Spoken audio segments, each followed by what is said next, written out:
Hello and welcome to The Big Picture. The move by the government to bring about an amendment to keep the political parties out of the purview of the Right to Information Act is still meeting with a lot of resistance. The political parties, however, have worked out a consensus based on which the government has brought the amending bill before the parliament. The bill was listed for passing today in the Lok Sabha but could not be taken up due to the House being adjourned. The government's move comes following the Central Information Commission's order last month, holding that political parties are public authorities and therefore would come under the ambit of the Right to Information Act. The Union Cabinet, while approving the amendments last month, pointed out that the provisions in the Representation of People's Act and Income Tax Act takes care of the need for transparency. However, the RTI activists as well as many organizations and individuals, including some MPs, feel that proper consultations need to be undertaken before pushing for any amendments, including referring the proposals to a parliamentary committee. Today we'll look at all these issues and what kind of amendments need to be made or not made to the RTI Act. To discuss this, I have with me A.N. Tiwari, former Chief Information Commissioner, Nilotpal Basu, Central Committee member of the CPIM, and Anjali Bharadwaj, Secretary National Campaign for People's Right to Information. Welcome to all of you. Anjali, I want to come to you first. You people have said that, have been taking up this whole thing. You said that there is this widespread suspicion among you. In your letter to the Prime Minister, you said there is this widespread suspicion among people that the political parties are trying to cover up and the corruption and things like that. But the political parties have a different take on this, and they say that RPI Act and Income Tax Act takes care of all these issues which you people are raising.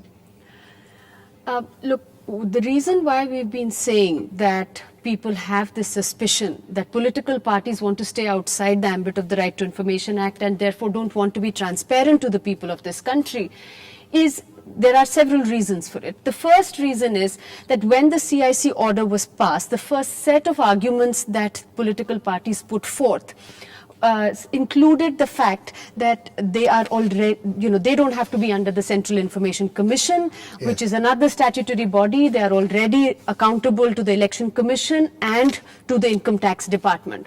To us, the case is fairly clear.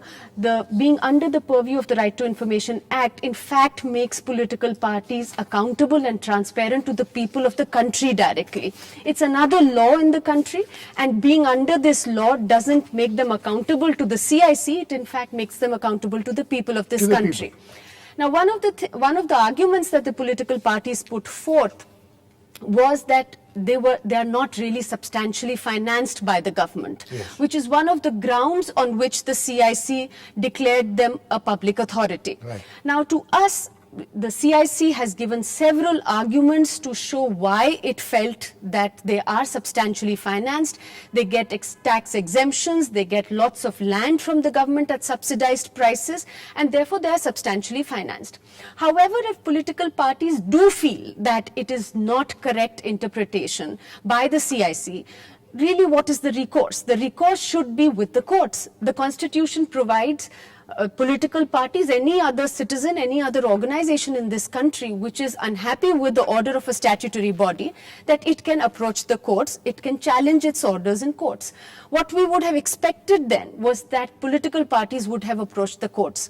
What we saw instead was that political parties took a unilateral decision to not follow the orders of the Central Information Commission. None of the 6 parties that were covered under the law actually appointed public information officers. They were in total violation of the law. They did not approach the courts either to challenge the order. Instead, what they decided was that because they can, therefore they will amend the Right to Information law. Now, to a lot of people across the country, to citizens of this country, this is not acceptable because people feel that this really is saying that there is one set of rules and laws for the common person and for organizations, and there's going to be another set that political parties, because they can, they will arbitrarily decide. And the haste with which this has been done, this has been of great concern. And with retrospective effect. Retrospective effect is what the amendment bill states. It also states that all political parties, it gives them blanket exemption. Right. It says that there will be nothing that they will not be covered under the RTI Act at all. These are all very concerning things. And in the current environment where there is a huge trust deficit, people as it is have a problem. They feel that there is a lot of corruption in the political system. There is a lack of accountability in the political system. In a situation like this is really a very big setback for Indian democracy. Okay. Nilotpal, very strong defense of their views here. No, it is not a laughing matter. It is something which which needs to be taken seriously. I'm sure you will laughing take it seriously. because of your opening comments. I mean, you are supposed to anchor, not pass these your are views. they have made a very strong. Fair enough. They have made a very strong case for what they have That's made all a I very said. strong case. First Yes. of all, let me express my regret that I don't have heart to really completely differ with Ms. Bharadwaj, because they are public spirited and they have noble intentions. I have no doubts about that. But let me pick one of the arguments first. That Okay. Sorry, no, Nilotpal, can you one argument of hers which I want you to pick first. Later you can do the other. The one argument. Why didn't the political parties decide to go to the courts and challenge the order of the CIC? Precisely, our constitution makes it very clear that if we think that the judgment of a body like CIC has faulted, we have two recourse. One, to go to the court, and one, to also clarify, amplify something which was inherent in the law. And I think we are absolutely within the overall spirit of the constitution in recommending to the government to adopt the second course. I think it may not really satisfy Ms. Bharadwaj, or from your views that you are also not satisfied, but this is I have an open mind, but you have to convince people have to convince I'm convincing the audience who are listening to this program that this course is absolutely constitutional. I mean, to think that whatever they think is the only constitutional recourse, I think that is also placing too much of confidence on oneself. Second point is that so far as our party is concerned, let me be very clear, after this issue has come up, we have not only responded to different queries of the Election Information Commission, but subsequent to the order, we have already put on our website, and we are doing it on a monthly basis, all our incomes and expenditures. You can visit our website and find out. Thirdly, the point is that I think the entire thrust of the argument of Ms. Bharadwaj and people like her is this, that they think that by making the political parties comply to the order of the Information Commission, there will be stoppage to corruption and scams. I think that is completely ill-advised, because we have told time and again that we are fighting this battle, that you have to cleanse the political system from the use of ill-gotten money, and for that you need electoral reforms. RTI was not meant to do that. RTI was meant to track the manner in which our government is making income and spending more than 7-8 lakh crores of rupees every year.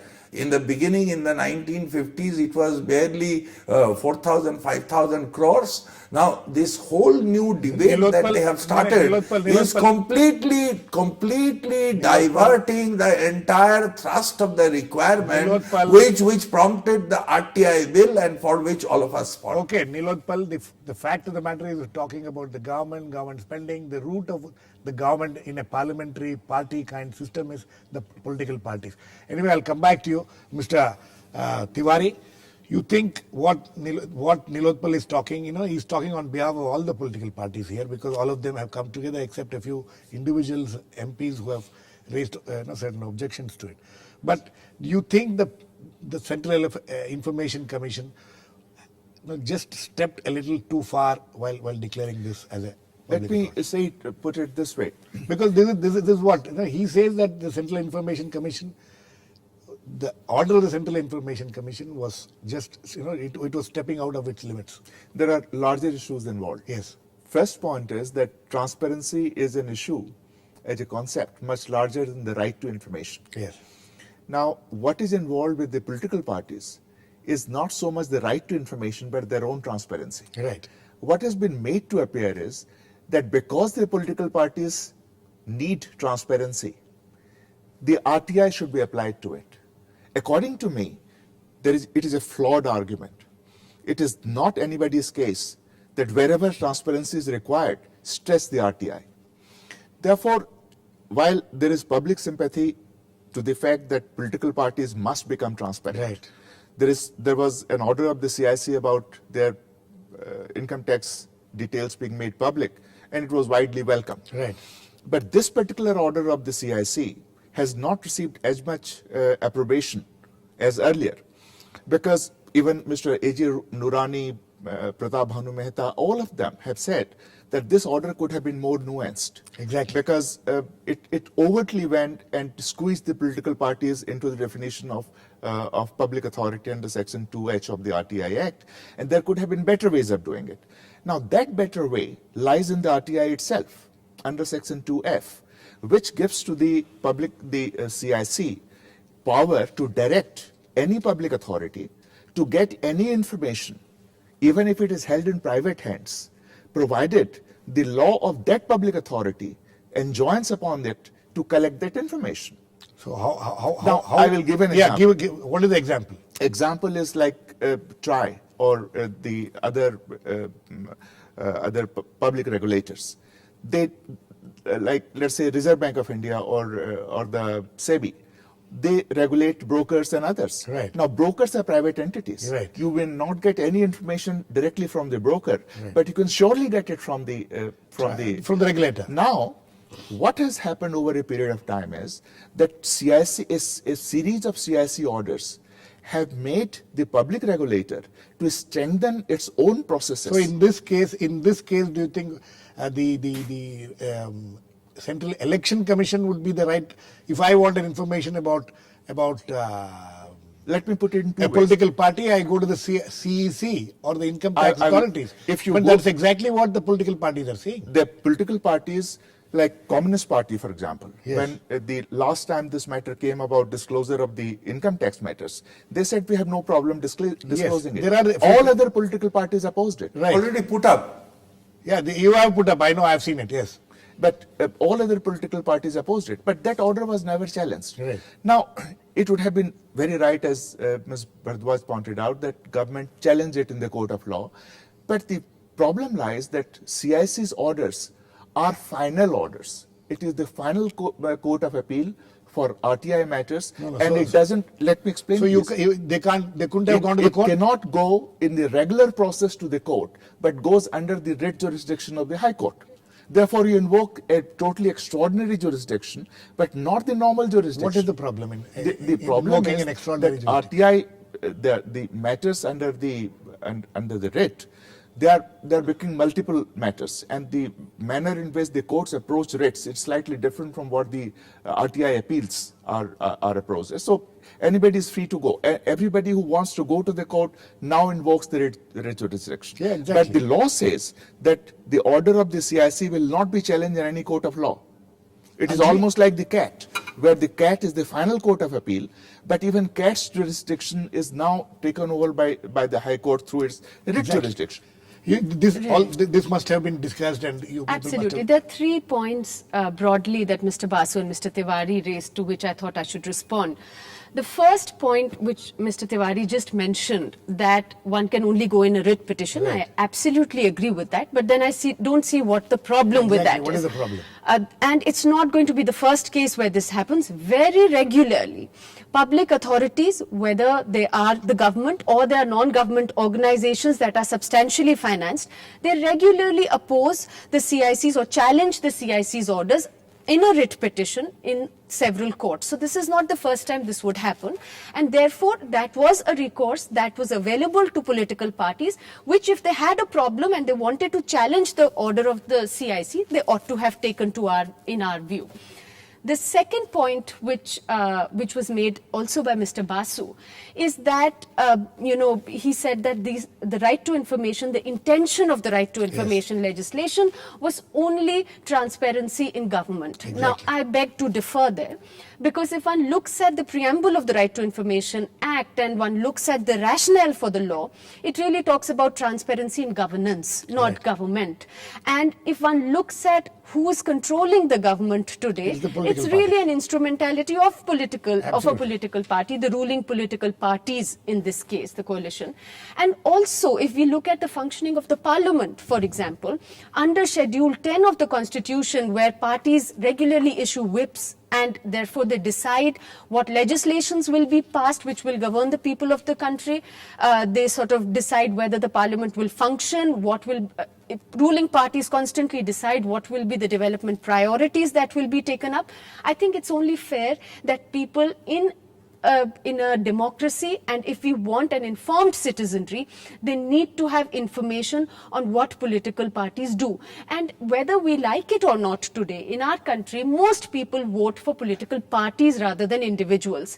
Therefore, people do have a right, I feel, to know what political parties are doing, on what basis they're taking a stand. I have a very quick third point, which was also brought up, just to sort of this thing.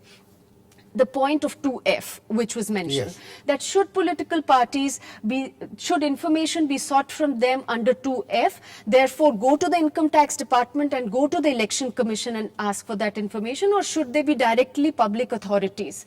Now, in that issue, when we look at international experience and say in a lot of countries it's not directly being sought information from political parties, then one also needs to look at what are the other laws in those countries which regulate political parties.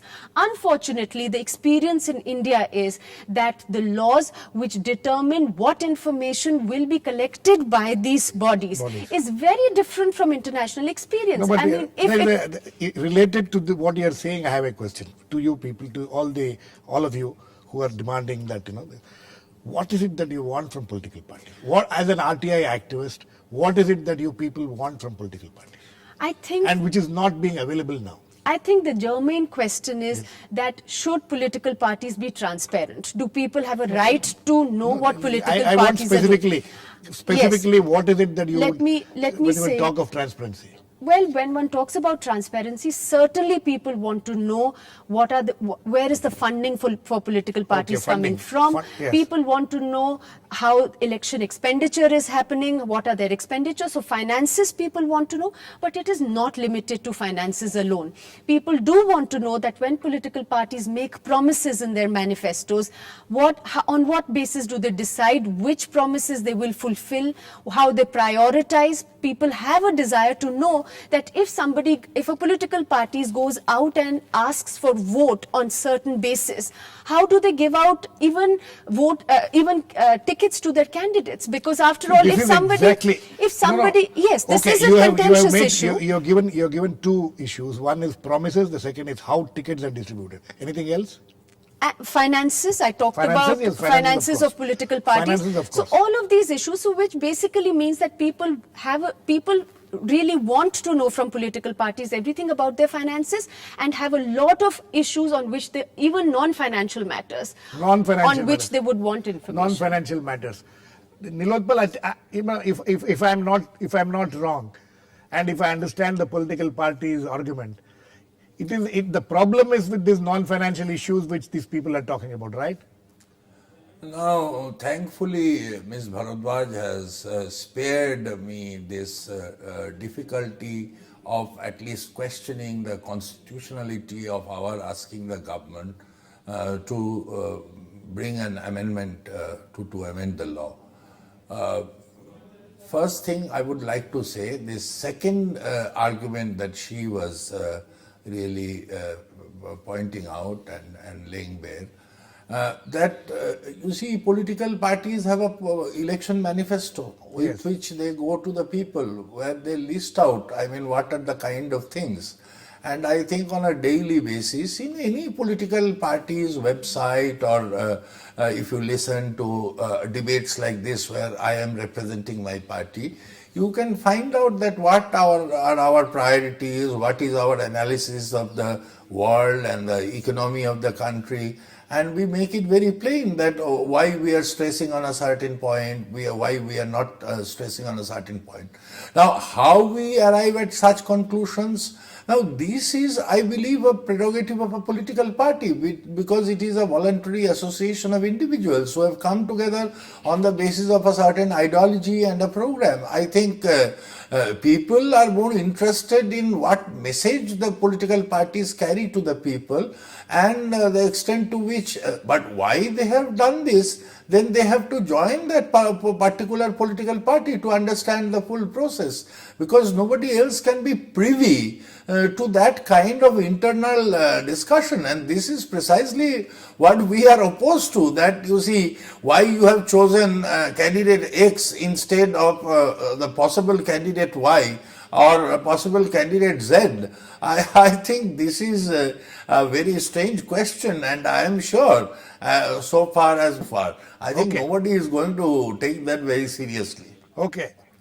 So, Mr. Tiwari, in fact, the statement of objects and reasons in the bill which is being... I'm totally mystified by these lines of argument. No, that's exactly... In fact, the statement of objects and reasons of this amending bill says so. It says that declaring a political party as public authority under the RTI Act would hamper its smooth internal working, which is what Nilotpal also I said. think that has been So you very think their argument that they need to know not just about financial issues, but even for non-financial issues as far as political parties are concerned. As Is it I something- said earlier. Can central information, you having been working Let me there tell me that Yeah, already one we second have here. put up the financial things. Yes, exactly. And there are certain things we cannot really compute. Absolutely. I think you have made a point well, Mr. Tiwari. Now, I am really not concerned with what aspects of the political party's information must come into public hand. I am not even concerned with what enhances accountability of the public, political parties. I am concerned with whether RTI is meant to structurally apply to political parties. Now, according to me, this particular legislation which the government is bringing is going overboard, because political party is only one of the genre of entities which can come under one particular class. Right. Now, this particular legislation only applies to political parties. Tomorrow there might be more political party-like organizations, Right. like the export promotion councils. They are not under this. Schools, colleges, the hospitals which have been given grants in 8 institutions, those have been given land free of cost. There was a very important judgment of the RTI, of the CIC, that was about in which it was said that sporadic allotment of funds doesn't constitute substantial funding. Sporadic Allotment of of funding funds by the government doesn't constitute to an agency or whatever. It doesn't constitute a single act of allotment Funding. of is not.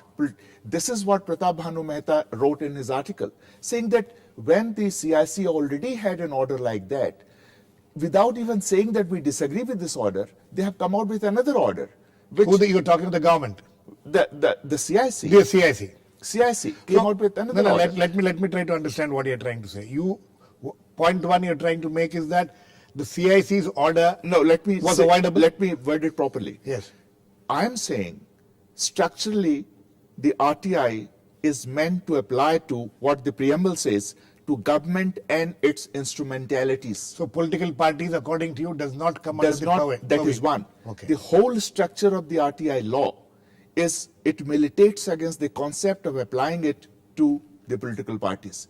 For example, the concept of competent authority. Right. Competent authority can give directions to the public authority to model its working in a particular matter. Who is the competent authority for political parties?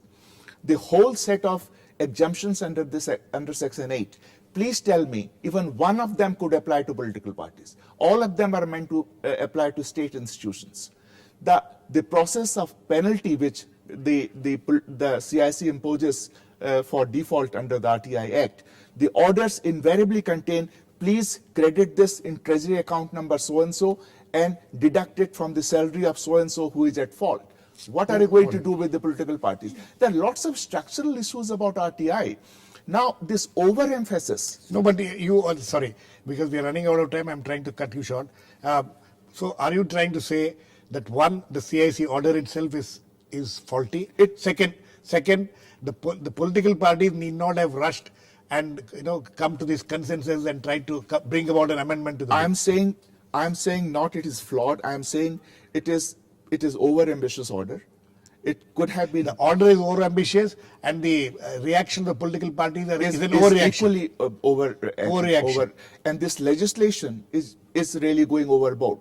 What they should have really done is they could have engaged the civil society institutions in a dialogue about what this act needs to strengthen. What this act needs and what is it that the civil society wants. As a class. Anjali, Yes. do you accept that now a time has come? Okay, you people are saying that let it go to a standing committee. So a compromise can be reached. Will the activists and the people at large be happy if the financial clauses the financial disclosure is made part of the RTI Act and the non-financial ones are left out? Well, let me say two things. One, of course, a Because very quick point of yes, a Mr. very Tiwari's quick argument. point in response to what Mr. Tiwari said. The right to information, the definition of a public authority under 2H, which is the clause in which the CIC has declared them public authorities, actually talks of non-government organizations that are substantially financed. Right. So all the points that we've just heard are actually applicable to any other body. For example, there are several private hospitals, several private schools, any number of organizations So what that is have the been argument? declared. So what? So therefore, if a political party is also declared a substantially financed public authority, there is no problem. They will find ways, like other organizations have found ways. I don't see why we are getting alarmed about political parties being declared public authorities now. They will also, like other private institutions, have found ways of appointing PIOs, of appointing competent authorities. They will be able to do that. Anjali, don't you think that if you can't compare a political party with a school, college, or any other institution. It's political parties are rather amorphous units. You can't. Absolutely, and therefore, which is why we have been demanding that if political parties were unhappy with this order, they felt that it needed to be further nuanced.